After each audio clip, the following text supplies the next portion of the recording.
À l'initiative du député de Fakobli, l'honorable C.I. Gaspard, le ministre de la Construction, du Logement et de l'Urbanisme, Bruno Nabagné-Koné, était face aux députés ce mardi pour répondre à des différentes préoccupations des Ivoiriens concernant l'affaire Komé Bakary qui a fait beaucoup de bruit. Cet homme, Koné Bakary, qui possède à lui seul plusieurs arrêtés de construction définitive.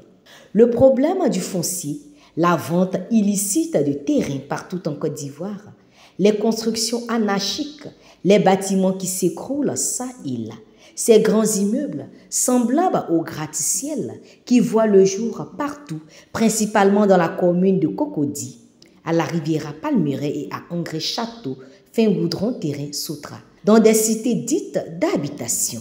L'expropriation des Ivoiriens de leurs terres, l'achat de terrains par les non-nationaux, chose impossible dans les autres pays de la sous-région qui privilégient les nationaux. Autant de problèmes liés à la terre que les députés mandatés par leur population ont voulu en savoir plus, surtout la position du ministère en cause.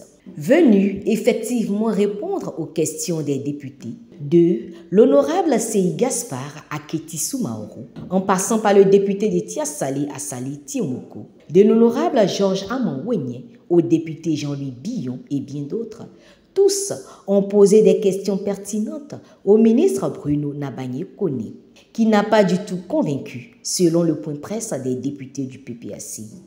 Depuis 2011, ce ministère a progressivement dépouillé toutes les structures sous tutelle, la SICOGI, la GEF, de leurs attributions opérationnelles à son propre profit, allant jusqu'à dessaisir la conservation foncière de son droit de signature sur les titres de propriété foncière.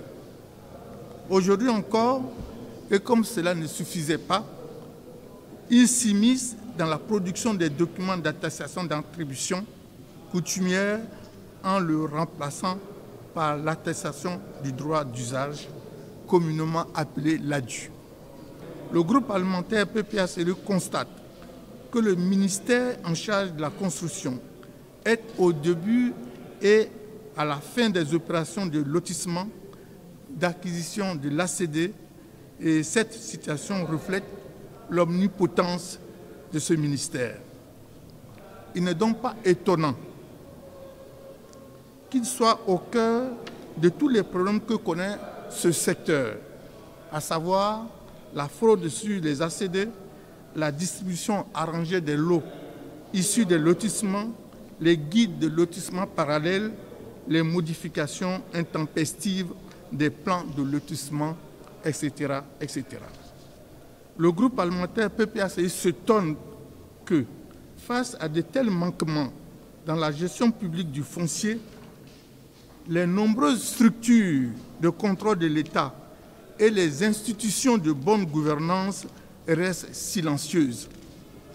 Le groupe parlementaire PPACI estime que la sécurité dans l'acquisition des terrains par les Ivoiriens en milieu urbain, après tant de sacrifices et dans un contexte de vie chère, est une condition de cohésion et de paix sociale dans notre pays.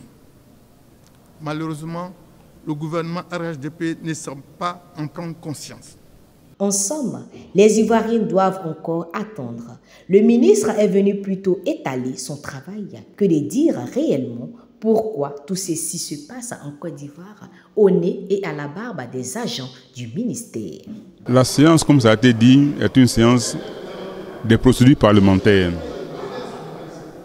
Nous avons donc demandé à ce que le ministre vienne expliquer à la population ivoirienne ce qui se passe dans le domaine foncier. Et je voudrais noter que je n'ai pas été très satisfait dans la mesure où, en démocratie, la séance à l'Assemblée est publique. Et les victimes du foncier sont venues en grand nombre. Malheureusement, ils ont été conduits par le protocole de l'Assemblée, ce qui n'a pas été bien parce qu'ils auraient dû être là pour écouter les réponses du ministre à leurs problèmes, à leurs préoccupations. Cela dit, j'ai demandé à ce que nous convoquions cette assemblée, cette séance, parce que des personnes crient leur détresse devant la fraude occasionnée par un individu. Et depuis des mois, le gouvernement n'a pas donné de réponse. Il n'y a aucune réponse à leur détresse, à leur cri de cœur. Et ces personnes qui ont été expropriées, qui ont été spoliées de leur terre, sont restées sans soutien, sans réponse. Et c'est pourquoi le PPACI a voulu que le gouvernement s'explique et qu'ils disent à l'opinion nationale et internationale ce qui est prévu, ce qu'ils font pour ces personnes qui sont dépouillées de leurs biens. Et je pense que le ministre est venu donner des réponses qui concernent son ministère, ce qu'il entreprend, ce qui a été fait, ce qui va être fait. Mais au-delà de ça, je n'ai pas entendu de réponse concernant les personnes qui ont crié, pour lesquelles nous avons demandé cette séance de questions orales avec réponse et avec débat. Et je pense qu'il aurait dû faire un clin d'œil à ces personnes-là qui souffrent dans leur chair et qui ont investi et qui, du jour au lendemain, n'ont plus droit à leur terre, à leur terrain. En tout cas, le PACI restera toujours debout lorsqu'il sera question de venir de courir au secours des Ivoiriens qui sont dans la souffrance, qui sont dans la détresse. Les problèmes fonciers décelés touchent toutes les régions et villes de la Côte d'Ivoire. Les constructions anarchiques, la mauvaise gestion des agents du terrain, la corruption, tous ces maux gangrènent notre société.